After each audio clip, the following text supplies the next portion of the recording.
So I haven't asked you since your rewatch, Yeah. and you didn't text me, which I No. assume means that your opinion did not change. No, usually when I'm excited Yeah.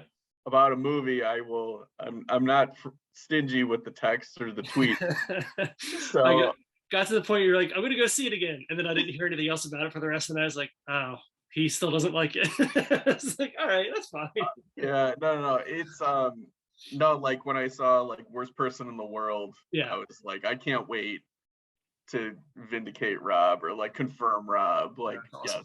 yes, like if anything, you I agree. undersold it. Like that movie's amazing. But then like I went. So my whole thing with the Batman was The I Batman. saw the Batman, That's what we're talking about. The and Batman. it's a spoiler review. So like, Spoiler review for the Batman, folks. so if you haven't seen it, I don't know, maybe go see it right See it now. right now. Turn this off. Come back. We'll be here. We'll wait. Yeah. Look, ready? Yeah. It's gonna be on HBO Max. I heard rumored sometime in April End of because April. of the 45-day window that Mhm. Warner has. So my whole thing was I saw the Batman on like March 3rd at 10 p.m. So it was like the night before the official like it's playing all day launch, and I had gone to the gym earlier and like I had worked all day, and then I watched the movie and I'm like I'm really sleepy. Like I don't know what's up with this movie. Like maybe I'm just tired. So I had stuff that I appreciated about the movie, and then like I went yesterday and I was like, okay, I'm gonna like try this again. And I went at 10 in the morning, and maybe I just have literal superhero fatigue because I was out 30 minutes in. Wow. Okay. And I like around the point when they had the whole thumb drive riddle, Hmm. I was like, I'm done. Like I just don't I just can't like the way that the movie looks is so it reminded me of when I watched Lincoln. There's nothing wrong with Lincoln. Lincoln's a very good movie, but just the way that it looks, the photography is so a certain way where it's like dark and like kind of muted and feels sort of like you're looking at a fireplace type of Right. thing, where I just zone out. Like I just can't keep up with that visual language without falling asleep. Would it be fair to say that your favorite Batman movie is Batman Forever? I have a certain amount of affection and nostalgia for the first four Batman movies. Yeah, Even me too. Batman and Robin, even though I think is very bad, I can put on. 100%. Um, I think the Nolan trilogy, like I was really about it for Batman Begins and Dark Knight, and then Dark Knight Rises kind of really was it deflated that whole trilogy for me. Yeah. But then since then, I think with the Snyder iteration and with Matt Reeves's, I think it made me sort of take for granted how much I really liked the Nolan ones.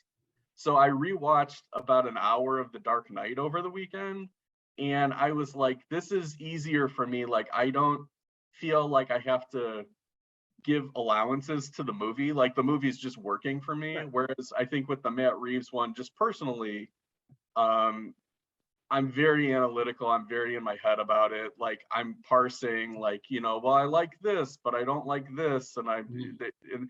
and with a movie that you like, you don't need to do that.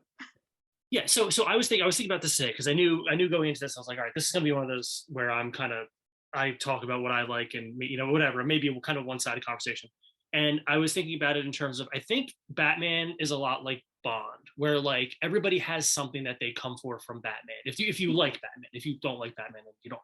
But I think everybody has a thing that they like that they come to. And I think knowing your preference for sort of the Schumachery kind of a little bit more of the ostentatious kind of like bright Batman, like the sort of a little bit more energetic, and maybe with the Nolan, like I like Six Flags Batman. I like yes, McDonald's Batman. I like yes, pop art Batman. yes, The like let's get into the nitty gritty of like the criminal underworld type stuff. Like not as much. unless it's something where it's just like they're doing Heat, like Dark Knight, like you Right. said. It that's not my Batman. Yeah. So I think it really, really depends on what you come to Batman for. And just to be clear, we didn't need this movie. We don't need more Batman movies. We really don't. I'm very thankful we had it. We have it because, and I'll talk about that. I'll talk about why in a bit. But there's so much Batman out there that you know this Batman doesn't negate anybody else. You know what I mean? Like, it's one of those things. Just be clear about from the beginning, where it's just like everybody has their Batman. This, even though I grew up on those Batman movies, and even though I have a place in my heart for the Keaton Batmans, all those stuff, and I've always loved the Batman movies. They were so important to me growing up. Um, I'm also a really huge fan of the Batman books, the comics, Mhm. and we've never really been presented with that character in those movies. The Batman of the movies, even in the Nolans to an extent, and kind of even in the Snyderverse too, even though he's very, very directly taking from Frank Miller's The Dark Knight Returns and with Batfleck. Um, we've always got sort of a grander version of the character. We've got a bigger, like we got like a lot of like 70s like Neil Adams like sexy like globetrotting Batman. Like the Batman of the movies, especially like the Kilmer, is a lot of the brightest and most over the top version of the character. Whereas Mhm. a lot of what we see in the books, especially the ones that I think the Batman this year's film are based on, he's much more of a detective. I think that Matt Reeves is a big fan of Jeff Loeb, Mhm. because the two, I think the two biggest influences on this movie are The Long Halloween, which I have right here. Mhm. I think Hush is also a really big influence on this, and then the other one I picked out was Year One. But Sure. there's so much of that sort of modern era Batman comic character in the Batman that Mhm. I just appreciate that because it's not something I've seen on screen before. When the movie opens and it's Halloween and he starts narrating, I was like, Yeah. oh shit, this is like Batman, like Batman comics, Batman, because Batman in the comics narrates. He always narrates what he's doing, right?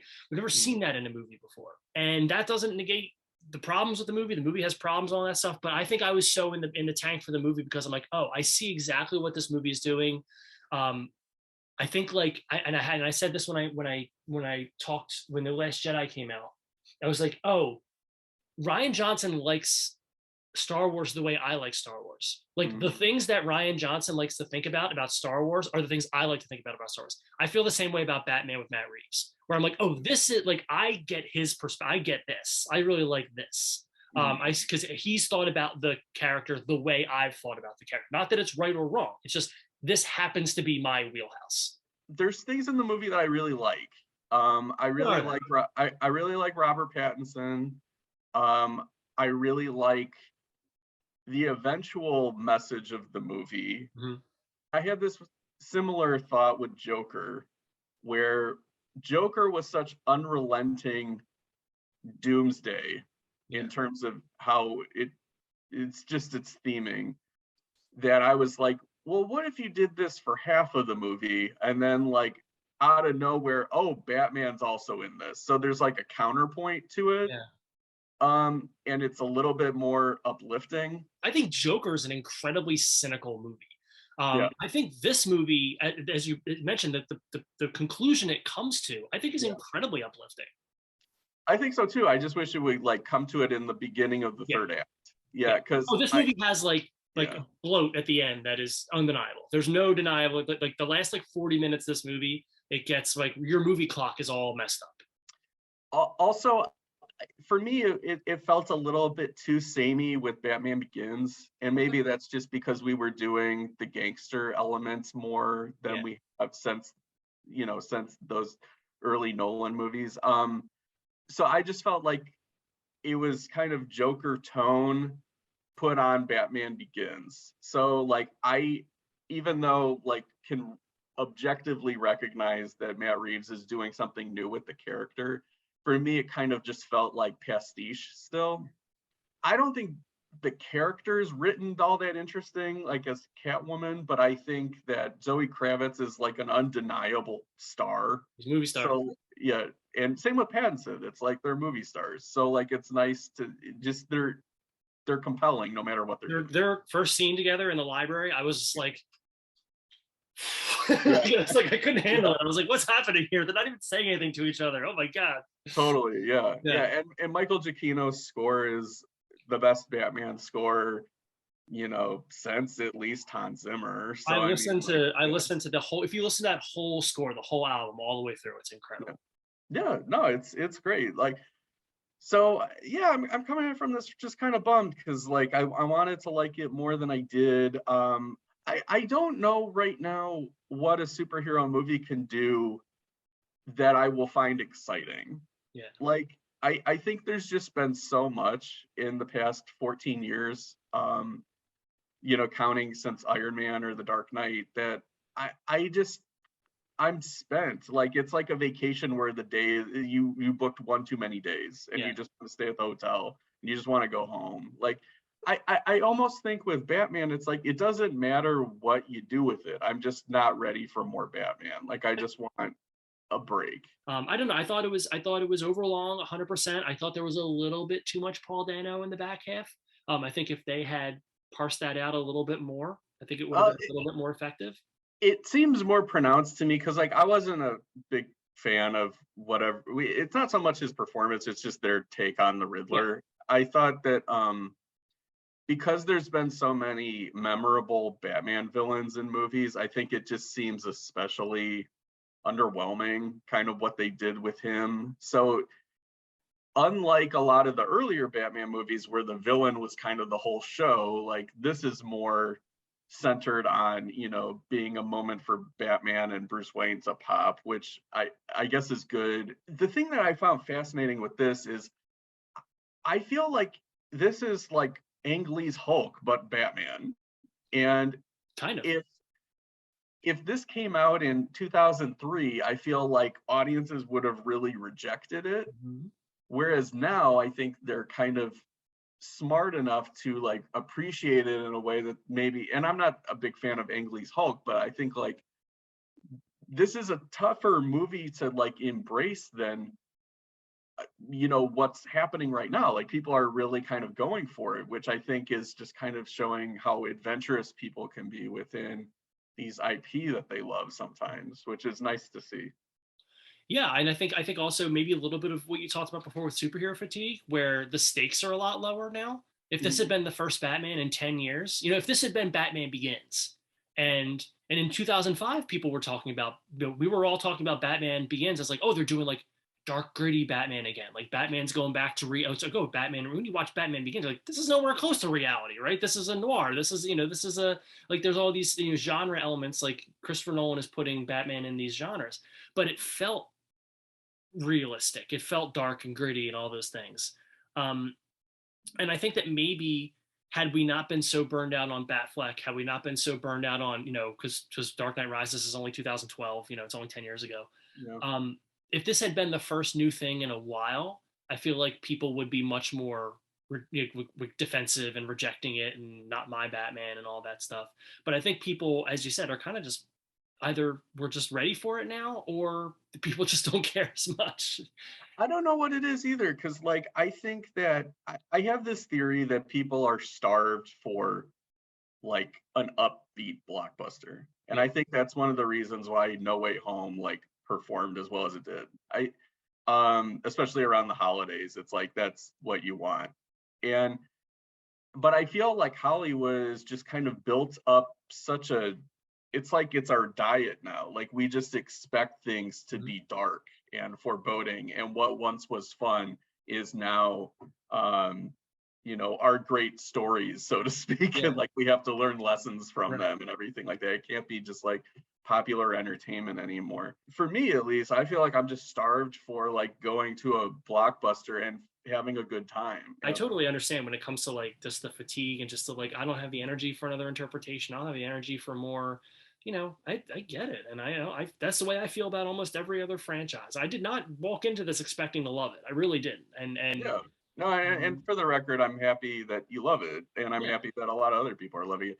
I'm a little worried about Matt Reeves. Like, I feel like he needs a hug because it's like Cloverfield. It's like, what if Godzilla was so depressing? And it's like Planet of the Apes. It's like, what if Planet of the Apes was so it's depressing? depressing. What if Batman was so depressing? So But that's our review of the Batman, everyone. yeah, We don't disagree very much. So this was so this was Interesting. It's okay if you don't like it. It's okay Yeah. if you like it. It's okay if it's your Batman. If it's not your Batman, yeah, there it Yeah. is. Watch it when it comes out on the HBO. Or Again, go you know, right now to the theater to see or it go because see there's. it in the theater. All right, Adam, what do we got next time? So we're going to be taking a break for a week, and then we will be back with a new series covering the 5 cinematic adventures of one Jack Ryan, Yes, starting with The Hunt for Red October. yes. Yes, Bringing Connery back. bring Connery back. Yeah, our old friend. Yeah, I have a good story about. I've only seen Hunt for Red October once, and I have a very good story about that experience. So I'm excited to to talk about that. You gotta wait 2 weeks, so come back. Yep. And until next time. If you haven't yet, watch the Highlander the Source review. So it's not our lowest rated video of all time.